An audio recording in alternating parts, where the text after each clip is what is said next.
Good afternoon! Mag-unboxing po tayo ngayon ng ating biniling air fryer.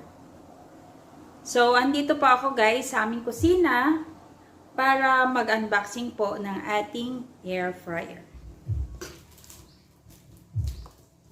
So, start na natin unboxing ito guys. Actually, nabili ko po itong 50% off. But I forgot how much the price.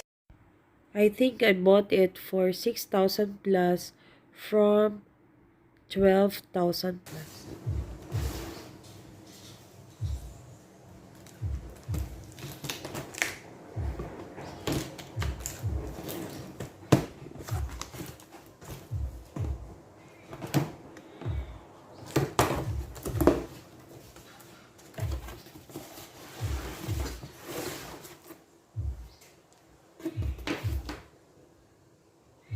So, ito po ay 6.5 liter digital air fryer. Ang brand po niya, GML. So, ito yung mga features niya sa loob. Meron siyang timer na up to 60 minutes, ganyan. May glass window, 6.5 liters yung capacity. Tapos, digital touch lang siya. Pwede kang mag-set ng temperature from 80 to 200 degrees centigrade.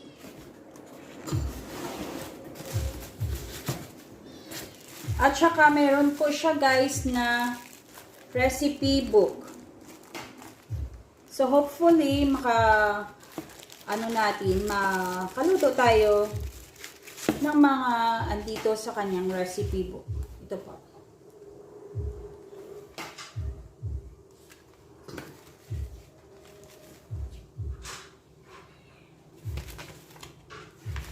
Tsaka may manual din siya guys kung paano mag-troubleshoot ng ating air fryer. At saka yung mga features niya of course.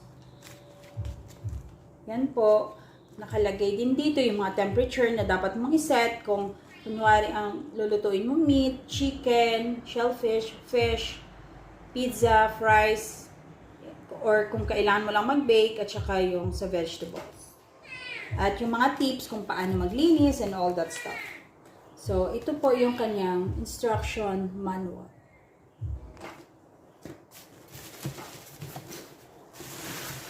So, of course, mayroon siya diyang harang na styro. Actually, binili ko po to sa SM. Siguro mga 1 month ago na. Ganun. Pero wala lang talaga akong time mag-unboxing. So, para mas mabilis siguro guys, ano natin hilahin ay kasi hindi ko siya maano.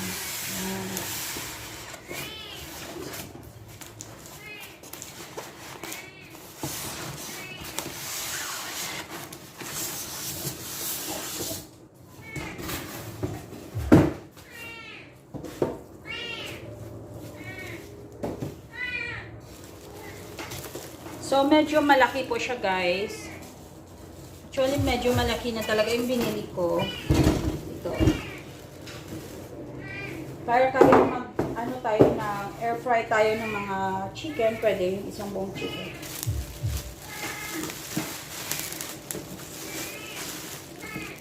So, yan. Pa-plaster pa siya. So, tanggalin natin itong mga plaster niya guys. At tingnan natin.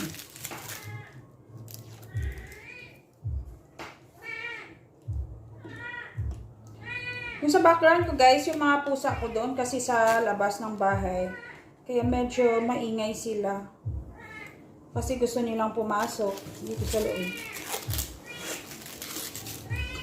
May time lang na pinapapasok ko sila. Pero most of the time, doon na sila sa labas.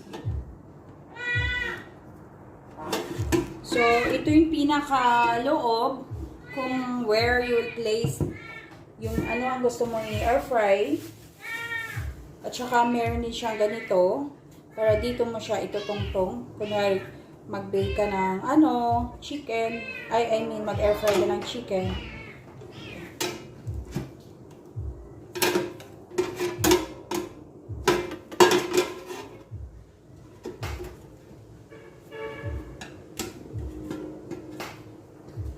Diyan.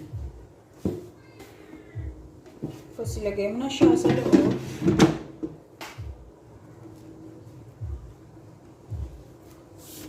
So, maganda siya guys kasi malaki siya actually. Tsaka okay naman. Wala siyang sira. Ganun.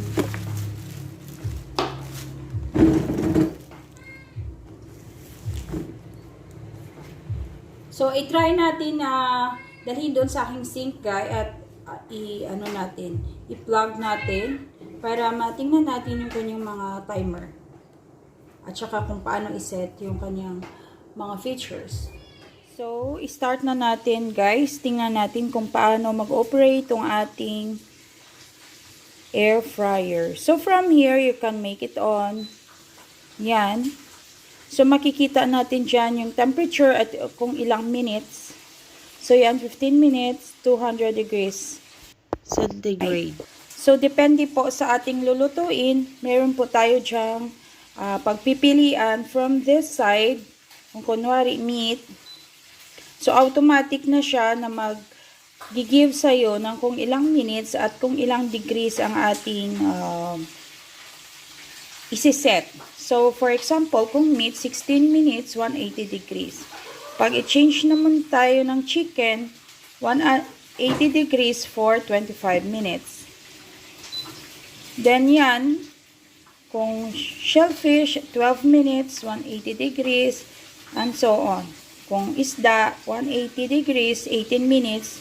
Kung pizza naman, 200 degrees for 20 minutes. Kung fries, 200 degrees for 17 minutes. At kung magbe-bake po tayo, 160 degrees for 17 minutes. At saka kung yung mga gulay, like yan, 160 degrees for 17 minutes. Yan lang po guys, kung maset na po natin. So, isi-start na natin from this side. At saka, automatic lang din po siyang mag-o-off kung matapos na yung timer. So, for example, kung ang chicken natin gusto nating habaan or i-decrease, pwede din naman po. Depende po sa ating gustong timer. Pero, may naka-preset na siya dyan na in case na hindi natin alam kung ilang minutes at ilang degrees ang ating gagawin or isiset sa ating mga niluluto. And from this side, pwede, kung i-on mo siya from here lang on, na mahinang press, pero kung off mo, so long press lang po. Mag-off na siya. So, yan lang po guys, napakadali lang gagawin, napakadali lang i-operate ng ating air fryer. Ang isang advantage po nun guys is pag busy po tayo, so isi-set lang natin yung lulutuin natin doon. So pagkatapos ng ibang gagawin natin, naluto na yung niluluto natin. So yun po guys. So today guys, itatry ko na tong aking air fryer. Meron ako dito itong chicken na air fryer. So ilagay na natin dyan. Ilagay natin siya.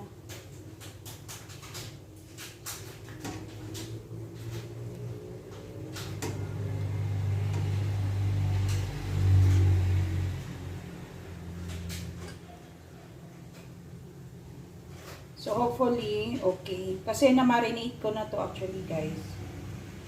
Ang chicken ko na to. Para at least may lasa naman. Kasi kagabi, hindi ko siya na-marinate. Ngayon ko lang na-marinate na.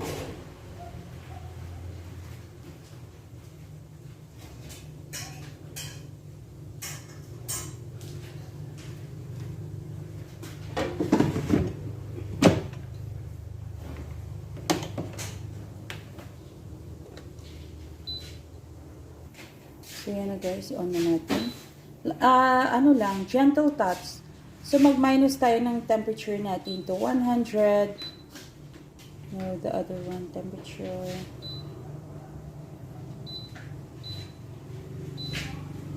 Gawin natin 20 minutes. Pero yung temperature, mag-minus tayo ng 108.70 lang muna.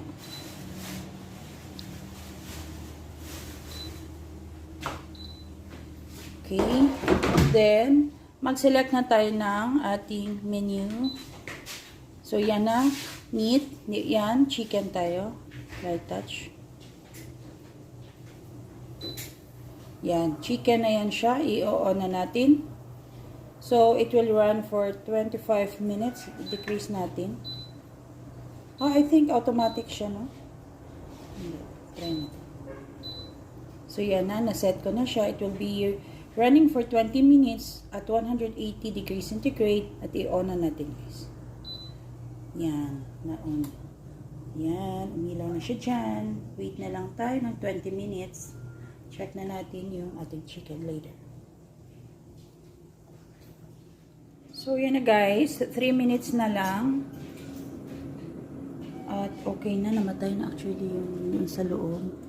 Pero, dagdagan pa natin ng 5 minutes later. Pag natapos to, ibalik na rin ko lang. So, yan guys. Pa-off na siya kasi tapos na po. Yan. So, i-check na po natin kung okay siya sa 20 minutes. So, yan na po siya guys.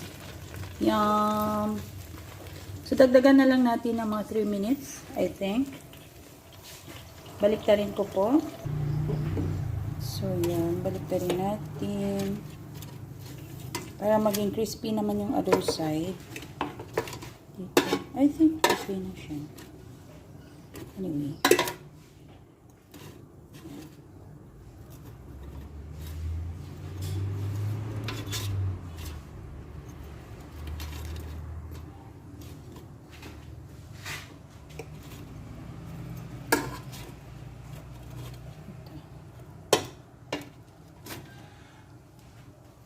So, close na natin guys. Ay, sorry.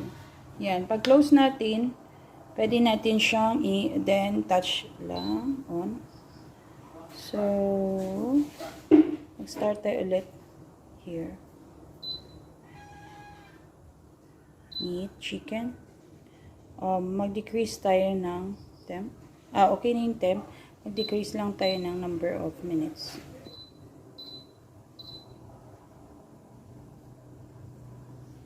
So, yan. Start na natin, guys. 4 minutes lang i-add natin doon. Yan. So, malaking tulong siya, guys. Kasi, kunwari, nagmamadali ka. So, iset mo lang yung, kunwari, isda, kung ilang minutes siya dyan. Then, pwede ka nang maligo, pwede ka nang, kung anong gagawin mo, diba? Then, after that, pag tapos ka na, tapos na rin, yung mga kainin.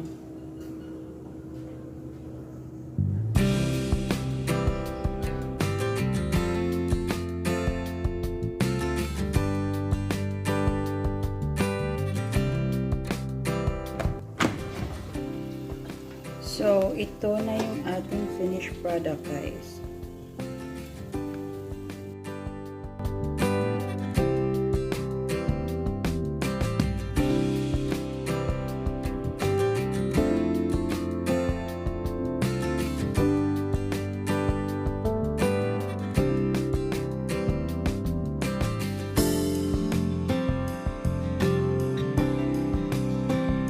I hope you enjoyed watching this video, guys. See you in my next vlog. Bye. God bless everyone.